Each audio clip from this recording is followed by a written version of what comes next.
How to fix Spotify payment failed. Hello everyone, this is Max. Welcome back to another tutorial video. So let's dive right in without wasting any time. So first of all, make sure your payment credentials are correct and you have enough balance to purchase Spotify Premium. After ensuring all of that, also make sure if you have a stable internet connection. After checking all of this, go back to your home screen. Open up your Play Store, tap on search bar and search for Spotify. Now make sure to update to the latest version.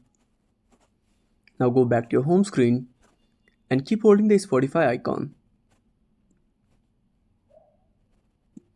Now tap on App Info, click on Force Stop, go to Storage Usage and tap on Clear Data.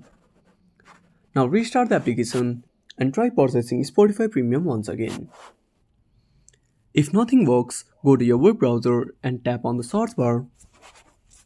Now search for Spotify. Now log in into your account and try purchasing Spotify Premium from this web page. I hope this should fix the issue. So that's it. Thanks for watching and make sure to subscribe our channel and hit the bell icon. See you on the next video.